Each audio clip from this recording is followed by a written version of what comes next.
अस्सलामुअलैकुम प्यारे बच्चों, हम हाज़िर हुए हैं अपनी एक सीरीज़ जो हमने शुरू की हुई थी 10th क्लास केमिस्ट्री। तो चैप्टर नंबर 1 उसका टॉपिक हमने आज जो डिस्कस करना है chemical equilibrium, static equilibrium, dynamic equilibrium. तो what is chemical equilibrium state. तो सबसे पहले देखते हैं कि केमिकल इक्विलिब्रियम स्टेट क्या होती है। When rate of forward reaction is same as the rate of reverse reaction. जब फॉरवर्ड रेट बराबर हो जाए, सेम हो जाए रिवर्स रिएक्शंस के, तो उस वक्त जो कंपोजिशन ऑफ रिएक्शन मिक्सचर जो होता है वो रिमेन कांस्टेंट हो जाती है, यानी रिमेन सेम हो जाता है, यानी कांस्टेंट रहता है। उसको हम कहते हैं केमिकल इक्विलिब्रियम स्टेट। इसको समझते हैं थोड़ी सी एग्जांपल से। फॉर एग्जांपल हमारे पास क्या है, कैल्शियम कार्बोनेट है। इसका नाम क्या हमारे पास, कैल्शियम कार्बोनेट। कैल्शियम कार्बोनेट है बच्चों। तो जब हम इसको हीट करते हैं, रिएक्शन करवाते हैं, तो जब ये टूटता है, टूट कर ये बनाता है कैल्शियम ऑक्साइड और CO2 बनाता है। तो जब ये टूट कर ये दो प्रोडक्ट बनाता है, इस चीज़ को हम कहते हैं फॉरवर्ड डायरेक्शन, यानी ये फॉरवर्ड डायरेक्शन की तरफ क्या करता है, मूव कर जाता है। यानी इस फॉर्म में ये क्या कहलाएगा, फॉरवर्ड डायरेक्शन कहलाएगा, फॉरवर्ड। इसको हम फॉरवर्ड रिएक्शन कहेंगे कि जब कैल्शियम कार्बोनेट टूटकर CaO बनाएगा और CO2 बनाएगा। इसी तरह जब CaCO3 जिस स्पीड के साथ, जितने वक्त में, जिस स्पीड के साथ जितने वक्त में CaO और CO2 बनाएगा, उसको हम नोट कर सकते हैं। तो उसको हम नोट कर लेंगे। उस अमल को हम फॉरवर्ड रिएक्शन भी कह सकते हैं। फ़र्ज़ करते हैं कि ये जो है ना, फॉरवर्ड रिएक्शन करवाते हुए इसको 15 मिनट में इसने करवाया फॉरवर्ड रिएक्शन। फिर क्या होगा कि फिर अगले 15 मिनट में फिर दोबारा से ये CO2 और CO जुड़कर क्या बना देंगे, दोबारा से कैल्शियम कार्बोनेट बना देंगे। और इस अमल को हम कहेंगे कि ये कौन सा अमल है, रिवर्स रिएक्शन है, यानी RR है। रिवर्स रिएक्शन भी कह सकते हैं इस अमल को, कि एक प्रोसेस में क्या हुआ कि कैल्शियम कार्बोनेट टूटकर Ca और CO2 बना दिया, और वो कितने वक्त में बनाया उसने, 15 मिनट के अंदर। फिर मज़ीद अगले 15 मिनट के अंदर उसी स्पीड के साथ इसने दोबारा से आपस में मिलकर क्या बना दिया, कैल्शियम कार्बोनेट बना दिया। इस अमल में अगर देखा जाए तो composition of the reaction mixture क्या रही है, कांस्टेंट रही है। उसको हम कह सकते हैं केमिकल इक्विलिब्रियम। तो यहाँ से हमने लिखा हुआ भी है कि अगर हम क्लोज फ्लास्क के अंदर ये रिएक्शन करवाते हैं तो CaCO3 टूट जाता है CaCO में, और इसको हम फॉरवर्ड रिएक्शन कहते हैं। सो CO and CO2 is recombine, ये दोबारा से मिलेंगे और क्या बना देंगे, CaCO3 बना देंगे, जिसको हम रिवर्स रिएक्शन कहेंगे। इसी तरह इन दोनों का रेट कहते हैं बच्चों टाइम को, और जितने वक्त में इसकी स्पीड रही है, यानी अगर 5 मिनट इसने 15 मिनट में रिएक्शन करवाया, 15 मिनट में इसकी रिएक्शन की स्पीड बहुत हाईली स्पीड थी, तो उसी वापस में आते हुए उसकी स्पीड क्या होगी, बहुत हाई होगी। तो रेट ऑफ फॉरवर्ड जो है रेट ऑफ रिवर्स क्या होगा, इक्वल होगा। लेकिन इनकी सिम्प क्या है, सिम्प तो आपको दिखाई दे रही है कि वो अपोजिट है। तो इनकी डायरेक्शन क्या होगी, वो अपोजिट होगी, यानी मुखालिफ सिम्प में होगी।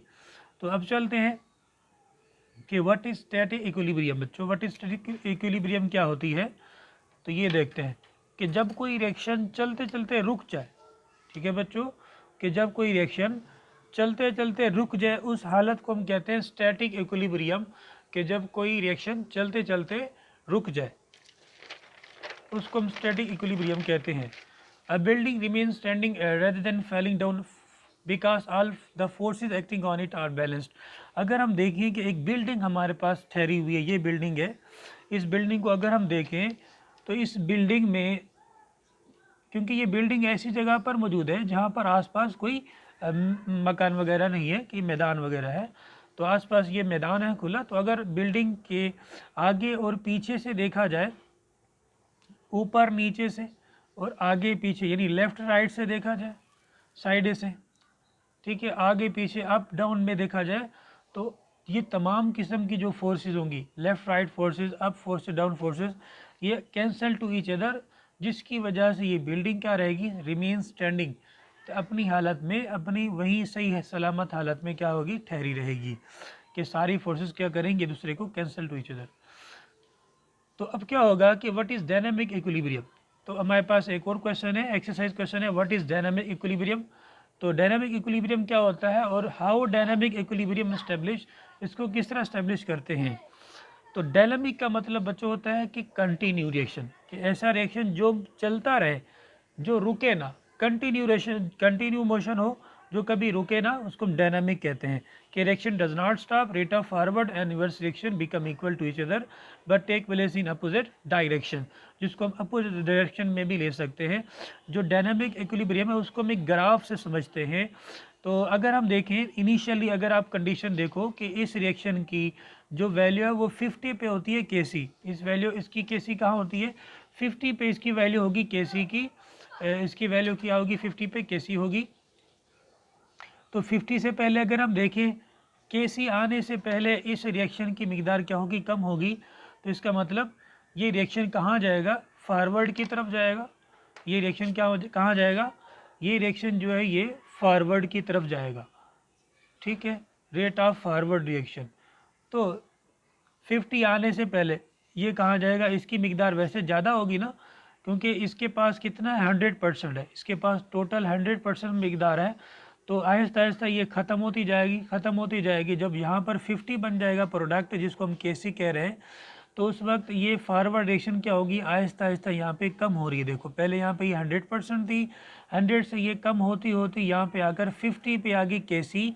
50 के बाद अगर हम मज़ीद ये रिएक्शन होता रहा, क्योंकि अब ये 50 पे दोनों बराबर है, अब आपके पास रिएक्टेंट भी 50 बच चुके हैं और प्रोडक्ट भी हमारे पास क्या है 50 बच चुके हैं, जिसको हम केसी की वैल्यू कहते हैं।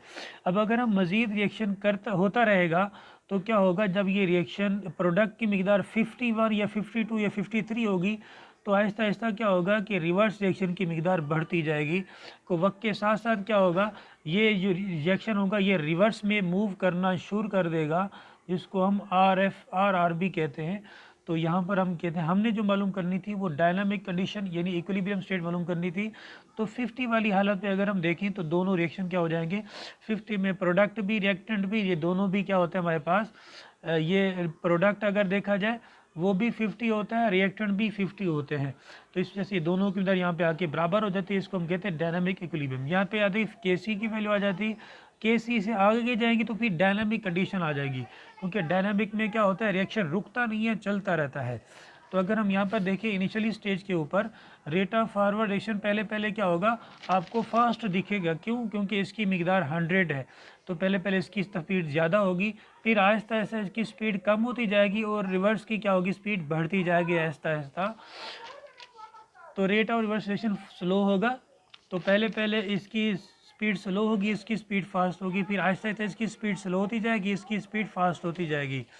तो इस तरह ये फाइनल स्टेज में क्या होगा, रेट ऑफ रिवर्स रिएक्शन जो होगा, रेट ऑफ फॉरवर्ड रिएक्शन जो होगा वो स्लो हो जाएगा और रेट ऑफ रिवर्स रिएक्शन क्या होगा, फास्ट होगा। जो कि मैंने आपको अभी कहा है कि बाद में इसकी स्पीड कम होती जाएगी, इसकी स्पीड बढ़ जाएगी और फाइनली क्या होगा कि बोथ रेट दोनों का जो टाइम होगा वो इक्वल होगा, लेकिन है ये क्या होगा, अपोजिट होगा।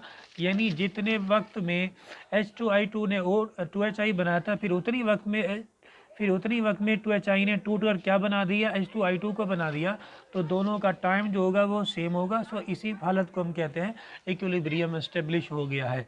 तो इसको हम इक्विलिब्रियम एस्टेब्लिशमेंट भी कह सकते हैं। तो इंशाल्लाह नेक्स्ट टॉपिक में हम मिलेंगे बच्चों। अल्लाह हाफिज़।